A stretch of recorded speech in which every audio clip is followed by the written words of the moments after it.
everyone, welcome to Grad Chat. I'm Holly, I'm an account manager at Tug Agency. And I'm Kat, and I'm an SEO executive at Tug as well, and I started just over a year ago.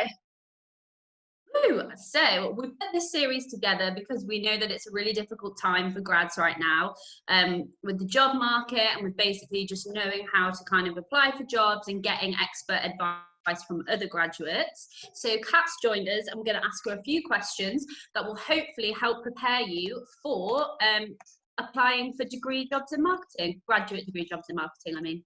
Okay, Kat, so we're going to kick off with, what degree did you study? So tell us all about what you did at uni. I studied politics with international relations for my undergrad degree at York, and then I went to Durham and I did a master's in international relations, which obviously has nothing to do with digital marketing, but it was really fun. I really enjoyed it. I just didn't want to go and be a politician. So yeah, especially not right now. Definitely not right now. I definitely wouldn't want to be a politician right now. So that's quite interesting. So you said that obviously your degree doesn't actually have anything to do with marketing. So what made you think about a career in marketing? Why did you choose marketing? So I've always been quite a creative person and persuasive. So I wondered if I'd be good in an advertising role, but I'm also quite good with computers. So when I did my undergrad degree, I organised like some work experience at a digital marketing agency, just as something to do over the summer, because I heard about it. And I did 2 weeks doing SEO, and I just found it so interesting. Like, I had no idea what made a difference to the rankings. I knew that you could pay for ads, but like that was it. When I learned about that, it just really fascinated me. So when I saw the job at Tug advertised, I thought it would be a great opportunity to start my career in marketing. Yeah, definitely. And I think it's nice that you can take skills, like sometimes people do degrees and they think that's not directly marketing, like how would I kind of translate that into marketing and make that work on my CV? But I guess it's just thinking about the different skills you gain and then, applying that to your CV. So one thing you did say, and I think it would be quite interesting to expand on. So do you want to give people just a general overview of what SEO is? Because I'm sure there's grads out there who are thinking about SEO, but maybe don't fully know exactly what it involves. Yeah, so search engine optimization is what SEO stands for. And it's pretty much ensuring that your website ranks well on Google for specific search terms or keywords. Like, you want it to be up the top on the first page of Google so it gets the most amount of traffic. And what we do as optimizers is make sure that they're the best they can be so that Google puts them up there. Nice.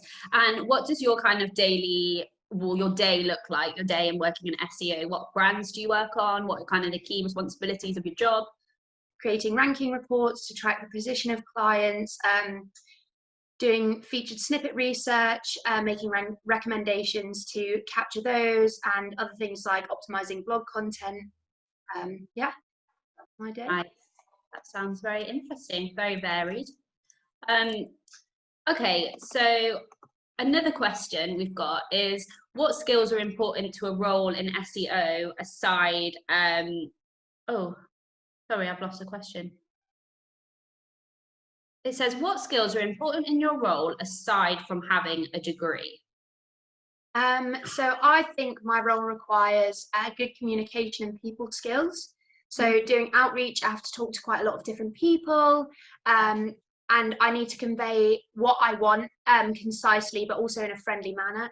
And then also I need to be able to talk with clients and present with ease. So yeah, communication skills are quite important. And I also think adaptability is a good skill to have in my role.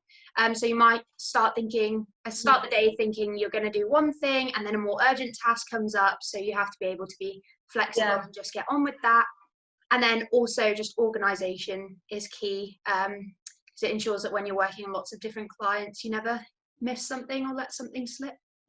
So one question would be, what do you think is important for grads so that they can stand out when they're applying for a graduate level role? So obviously a lot of applications, and it's important to stand out from the crowd. So Do you have any advice on that? Yeah, so I think that it's really important that you show that you have a real interest in the position that you're going for. Like, even if you haven't had the opportunity to gain experience in the industry through internships or shadowing, I think it's really possible to do some things to show that you have a genuine interest. So when I was applying for this job, like, obviously I've done a bit of work experience, but it wasn't that long and my degree wasn't to do with it. So I had a blog and I'd written optimized posts for that. And I'd also completed Google Analytics for Beginners, which I know is a certification that you need in this role. So I really hope that that showed that I really wanted to work in SEO. Yeah. And then also just doing extracurricular activities. So, and in those activities, like taking on responsibility or achieving goals, it helps you stand out from the crowd, because almost everyone applying is going to have good grades and a good degree. But I really think that employers are looking for somebody with passion and interest, not only in academics, but also in life.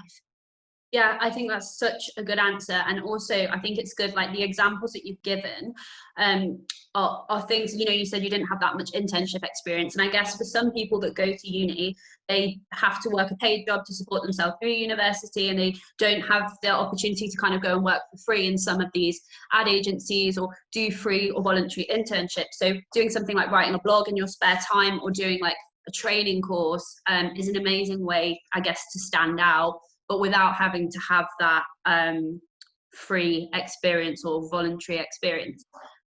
So they're really good tips. A question here that says, Toke has hired a few new people on your team during COVID. How have you found that? I guess what that's saying is, how do you find working with new colleagues or training new members of the team from home? Is that something that's been difficult? How are you adapting to that? So I think it's actually been quite great. Like, it's been really good to see that the company has been growing despite difficult times. And yeah, it's been really good having new people to offer their thoughts and their insights on projects that we've been working on. It's always really useful to have fresh eyes on things. And it is strange speaking to people on video chat or like showing people how to do work. It is quite difficult, particularly if it's just harder to show people how to do things on Zoom, and you have to set up a whole meeting rather than just being able to quickly like pop for a chat in the office. But yeah, it's been really, it's still been really easy to get to know people and talk to them regardless. So yeah, I can't wait to hang out with our new teammates when we're back in the office. I know, I was just thinking that my friend's actually just started as a grad on Hannah's team Really? in media. That's so cool. Yeah, so she's just getting to grips with it all, but yeah. Cool. So I've got a 10th note that says, I've got to make up a question for you, I think, like a bonus question. Okay. What's the most embarrassing thing that's ever happened to you at work? I've got two. So I've got one that's actually work related. Okay. Where I was sending out some emails using a template that my colleague made me to get some influencers to write blogs. And I didn't even realise until I got the response that I started the email with, "Hi, my name is Jack," and signed it off as Kat. So they replied to me saying, "Hi, Kat/Jack," which wasn't great. And the other thing is when I broke my scalding hot porridge bowl on myself in the morning, and that was only like my 3rd week at the company, and I had to go to hospital to get. I do remember this. I wasn't in the office, but I remember it was a good case for buying oven gloves with all So thank you so much, Kat, for joining us for Grad Chats. It's been really interesting to talk to you and get, you know, a bit more of an insight and understanding about SEO. We'll be publishing these videos with a lot of our grads across our specialist marketing team. So stay tuned and we will bring you some more episodes.